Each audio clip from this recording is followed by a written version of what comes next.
Hi all, welcome to UPSC insights. നമ്മൾ നമ്മുടെ ഈ അടുത്ത കാലത്ത് വന്നിട്ടുള്ള ഒരു പ്രധാനപ്പെട്ട ടോപ്പിക്കാണ് സോമനാഥ ക്ഷേത്രം എന്ന് പറയുന്നത്.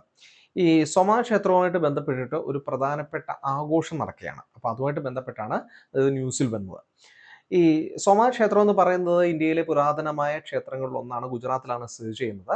ഇതിൻ്റെ പഴയ ഒരു ഫോട്ടോയാണിത്, ഇതിൻ്റെ പഴയ അവശിഷ്ടങ്ങളുടെ ഒരു ഫോട്ടോ. ഇത് നമ്മുടെ 1951 ഉദ്ഘാടനം ചെയ്ത പുതുക്കിയ സോമനാഥ ക്ഷേത്രമാണ്. സോമനാഥ് സ്വാഭിമാൻ പർവ് എന്നാണ് ഈ പറയുന്ന ആഘോഷത്തിന്റെ പേര്. രണ്ട് കാര്യങ്ങളാണ് ഇവിടെ ആഘോഷിക്കുന്നത്. ഒന്നാമത്തേതെന്ന് പറഞ്ഞു കഴിഞ്ഞാൽ millennial anniversary of the initial raid of Mahmud of Ghazni. രണ്ടാമത്തേത് diamond jubilee of the post independence reconstruction and concentration എന്ന് പറഞ്ഞു കഴിഞ്ഞാൽ ഈ നമ്മുടെ മഹ്മൂദ് ഗസ്നി ആദ്യമായിട്ട് സോമനാഥ് ക്ഷേത്രം അറ്റാക്ക് ചെയ്തതിൻ്റെ 1000ാമത്തെ വർഷമാണിത്. 1026 മഹ്മൂദ് ഗസ്നി ആദ്യമായിട്ട് ഈ ചരിത്ര രേഖകൾ അനുസരിച്ച് സോമനാഥ് ക്ഷേത്രം ആക്രമിക്കുന്നത്. അതിൻ്റെ 1000ാമത്തെ വർഷമാണ്. 1951 ഈ തകർന്നു കിടന്ന സോമനാഥ് ക്ഷേത്രം പുനരുദ്ധരിച്ച് നമ്മൾ പുതിയൊരു ക്ഷേത്രമായിട്ട് മാറ്റുന്നത്. 75ാമത്തെ വർഷമാണിത്. അപ്പോൾ ഇത് രണ്ടും കൂടെ ഒരുമിച്ച് ആഘോഷിക്കുന്നതാണ് സോമനാഥ് സ്വാഭിമാൻ പർവ് എന്ന് പറയുന്നത്.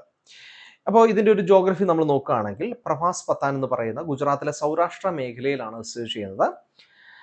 നമ്മൾ നോക്കുമ്പോൾ ഈ ഇന്ത്യയിലെ 12 ജ്യോതിർലിംഗാസ് എന്നറിയപ്പെടുന്ന ഹിന്ദു ട്രഡീഷനിലെ ഏറ്റവും പ്രധാനപ്പെട്ട ആദ്യത്തെ ജ്യോതിർലിംഗമാണ്, ആദ്യ ജ്യോതിർലിംഗയാണ് ഈ സോമനാഥ് ക്ഷേത്രം എന്ന് പറയുക.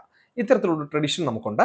ശൈവ ട്രഡീഷനുമായിട്ട് ബന്ധപ്പെട്ട് ഹിന്ദു ട്രഡീഷനിൽ 12 ജ്യോതിർലിംഗാസിൽ ഒന്നാണ്. അതിൽ ഏറ്റവും ആദ്യത്തേതാണ് സോമനാഥ് ക്ഷേത്രം.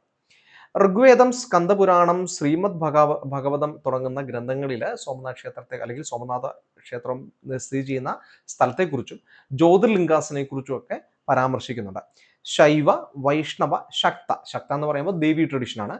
ഇതിലൊക്കെ ഈ സോമനാഥ ക്ഷേത്രത്തിന് അല്ലെങ്കിൽ ഇതുമായിട്ട് ബന്ധപ്പെട്ടുള്ള പ്രദേശത്തിന് ജ്യോതിർലിംഗാസിനും ഒക്കെ വലിയ പ്രാധാന്യമുണ്ട്.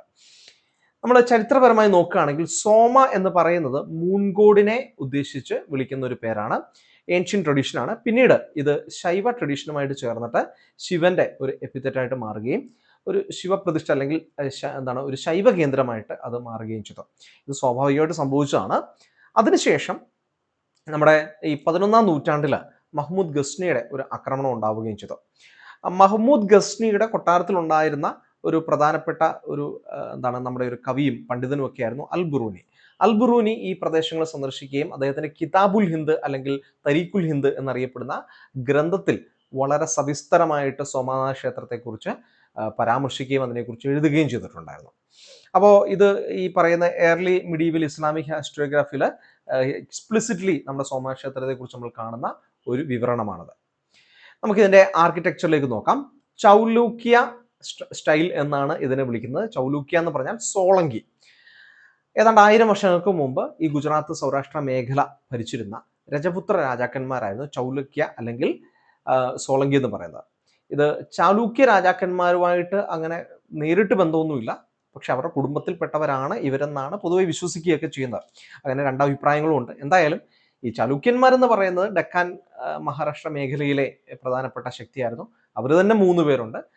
ആദ്യം നമുക്ക് കർണാടക മേഖലയിലെ ചാലൂക്യാസിനെ കുറിച്ച് കാണാം. പിന്നീട് വെങ്കി മേഖല എന്ന് പറയുന്ന ആന്ധ്ര മേഖലയിലെ ചാലൂക്യാസിനെ കാണാം. പിന്നെ അതിനെല്ലാം ശേഷം രാഷ്ട്രകൂടന്മാരെ തോൽപ്പിച്ചിട്ട് വീണ്ടും ഭരണത്തിൽ വന്ന ബസവ കല്യാൺ കേന്ദ്രീകരിച്ച് ഭരിച്ചിരുന്ന കല്യാണി ചാലൂക്യാസിനെ കുറിച്ച് നമുക്ക് കാണാൻ വേണ്ടി കഴിയും.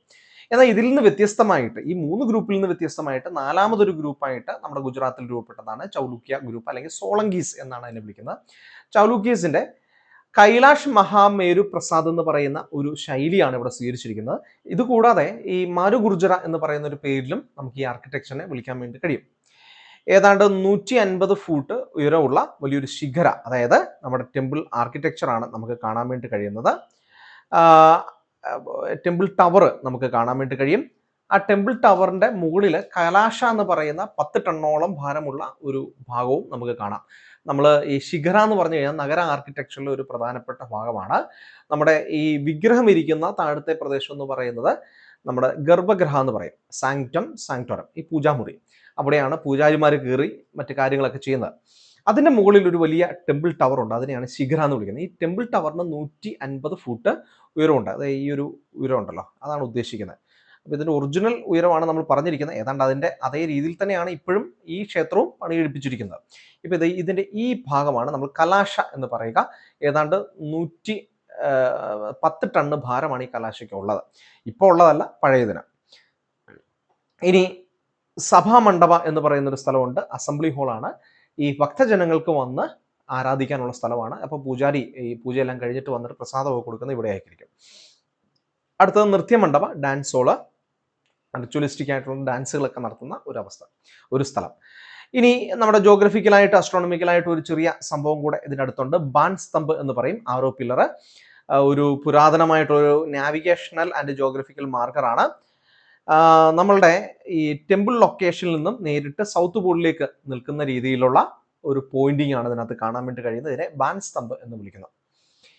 ഇനി പോർച്ചുഗീസുകാരുടെ കാലഘട്ടത്തിൽ ഒരു മാരിടൈം ഫോഴ്സസ് പലപ്പോഴും ഇവിടെ ആക്രമിക്കുകയും ഈ മേഖലയിലേക്ക് പിടിച്ചെടുക്കാനുള്ള ശ്രമങ്ങൾ നടത്തുകയൊക്കെ ചെയ്തിട്ടുണ്ട്.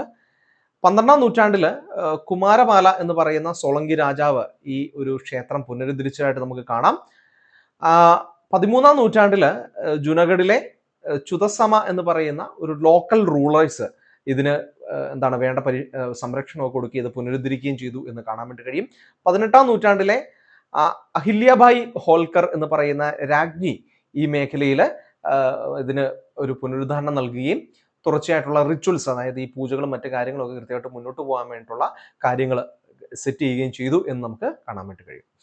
ഇനി 20ാം നൂറ്റാണ്ടിൽ സർദാർ വല്ലഭായ് പട്ടേൽ ഇന്ത്യക്ക് സ്വാതന്ത്ര്യം ലഭിച്ചതിന് ശേഷം 1947 ഇത് ഇന്ത്യയുടെ ഒരു നാഷണൽ കൾച്ചറൽ റിവൈവൽ ആണ് എന്ന് പറഞ്ഞുകൊണ്ട് ഇതിൻ്റെ ഒരു പുനരുദ്ധാരണത്തിന് വേണ്ടി ശ്രമിച്ചു.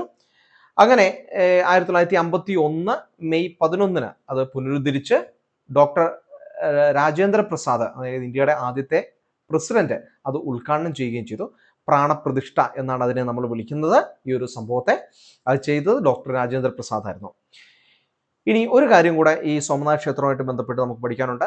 വീർ ഹമീർജി ഗുഹിൽ 1299 ജീവിച്ചിരുന്ന നമ്മുടെ രജപുത്ര യോദ്ധാവായിരുന്നു.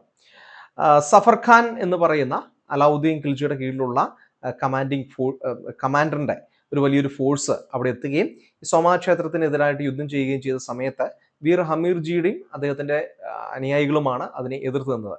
അതുകൊണ്ട് തന്നെ ഒരു രാജധർമ്മ പാലിച്ച ഒരു വ്യക്തിയായിട്ടാണ് വീർ ഹമീർജി അറിയപ്പെടുകയും ചെയ്യുന്നത്. ഇതൊരു ലോക്കൽ കൾച്ചറിലെ ഒരു നോർമലായിട്ടുള്ള നാടോടിക്കഥകളിലെ ഒരു ഹീറോയാണ്. ഇനി വന്ദേ സോമനാഥ് കലാ മഹോത്സവ് എന്ന് പറയുന്നത് സോമനാഥ് ക്ഷേത്രവുമായിട്ട് ബന്ധപ്പെട്ട് കലകളെ പ്രോത്സാഹിപ്പിക്കാൻ നടത്തുന്ന ഒരു പ്രോഗ്രാമാണ്. അതുപോലെ തന്നെ സ്വച്ഛ് ഐക്കോണിക് പ്ലേസ് ആയിട്ട് പ്രഖ്യാപിച്ചിട്ടുള്ള ഒരു പ്രധാനപ്പെട്ട സ്ഥലം കൂടിയാണ് സോമനാഥ് ക്ഷേത്രം. നമുക്കിനി ഒരു ചോദ്യത്തിലേക്ക് കൂടെ പോകാം. Consider the following statements regarding the architectural and geographical features of the Somnath temple. It is constructed in the classical Chaulukya style of temple architecture. അത് ശരിയാണ്. The Baan Stambh arrow pillar stand as a historical marker indicating an uninterrupted sea line from temple to the south pole. അതും ശരിയാണ്. The modern temple structure was built primarily using granite with 150 foot ശിഖര. ശരിക്കും ആധുനിക Somnath ക്ഷേത്രത്തിനാണ് 155 foot ഉയരമുണ്ട്. പോട്ടെ, നമുക്ക് നേരത്തെ ഉള്ളത് വെച്ച് അത് പോട്ടെ നോക്കാം. പക്ഷെ എന്നാലും ഇത് തെറ്റാണ്. ഗ്രാനൈറ്റ് എന്ന് പറയുന്നത് തെറ്റാണ്. അപ്പോൾ ഈ ഗ്രാനൈറ്റ് അല്ല, നോർമൽ സാൻഡ് സ്റ്റോൺ വെച്ചിട്ടാണ് അത് പണിതിരിക്കുന്നത്. ഗ്രാനൈറ്റ് ഒന്നും അല്ല. സോ റൈറ്റ് ആൻസർ എ ആണ്, 1 and 2. സോ നമുക്ക് ഈ ഒരു സെഷൻ നിങ്ങൾക്ക് ഉപകാരപ്പെട്ടു എന്ന് വിശ്വസിക്കുന്നു. നമുക്ക് മറ്റ് വീഡിയോകളിൽ വീണ്ടും കാണാം. Thank you.